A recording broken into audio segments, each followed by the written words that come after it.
يوم يكشف عن ساق ويدعون إلى السجود فلا يستطيعون خاشعة أبصارهم ترهقهم ذلة وقد كانوا يدعون إلى السجود وهم سالمون الله أكبر কিয়ামতের ময়দানে আল্লাহ পাক রব্বুল আলামিন বান্দাদেরকে বলবেন, হে বান্দারা, তোমরা সকলেই সিজদা করো, তোমরা সকলেই সিজদা দাও। ওই কিয়ামতের ময়দানে যেই মাত্র আল্লাহ পাক রব্বুল আলামিন বলবেন, হে বান্দারা তোমরা সিজদা দাও, কিন্তু ওই সময় মুমিন বান্দারা সিজদা দিতে পারবে, কিন্তু যারা কাফের মুশরিক তারা সিজদা দিতে পারবে না। চিল্লায় কি আল্লাহু আকবার বলা যাবে না?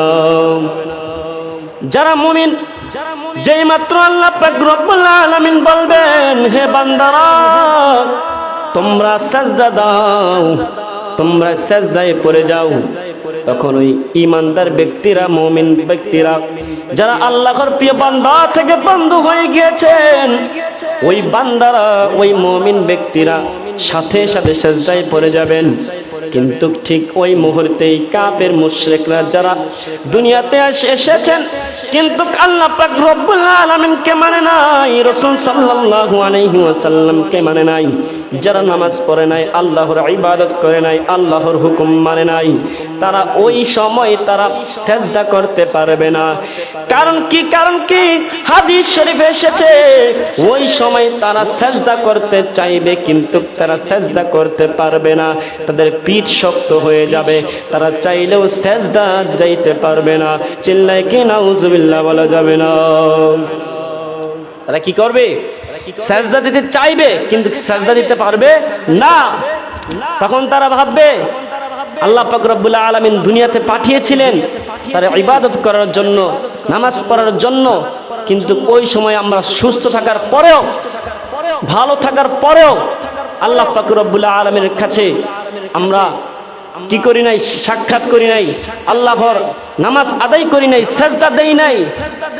আজকে আমরা চাইলেও সিজদা দিতে পারতেছি না। এজন্য আমাদেরকে কবরতে যেতে হবে, এটা সঠিক, কিন্তু যেতে হবে যেইভাবে আপনি দুনিয়াতে চললে যেভাবে আল্লাহ পাক রব্বুল আলামিন খুশি করা যায়, ওইভাবে আপনাকে চলে ইবাদত করে আল্লাহ পাক রব্বুল আলামিনকে খুশি করে আল্লাহর প্রিয় বান্দা থেকে বন্ধু হয়ে তারপর কবরে যেতে হবে। মুমিন বান্দা হয়, ঈমানদার ব্যক্তি হয়ে তারপর কবরে যেতে হবে। আর যদি ঈমানদার ব্যক্তি হয়ে কবরে যেতে পারেন, ওই কিয়ামতের ময়দানে যখন বলা হবে, আল্লাহ পাক রব্বুল আলামিন যখন বলবেন, হে বান্দারা তোমরা সিজদা দাও, তোমরা সিজদায় যাও, তখন ওই ঈমানদার ব্যক্তিরা, মুমিন ব্যক্তিরা তারা সিজদা করবে। আর যারা আল্লাহর হুকুম পায়ও দুনিয়াতে সুস্থ থাকার পরেও যারা আল্লাহর হুকুম মানে নাই, আল্লাহর ইবাদত করে নাই, তারা ওই কিয়ামতের ময়দানে চাইলেও তারা সিজদা দিতে পারবে না। কারণ তাদের ওই সময়টা, তাদেরকে দুনিয়াতে সময় দেওয়া হয়েছিল কিন্তু তারা ইবাদত করে নাই।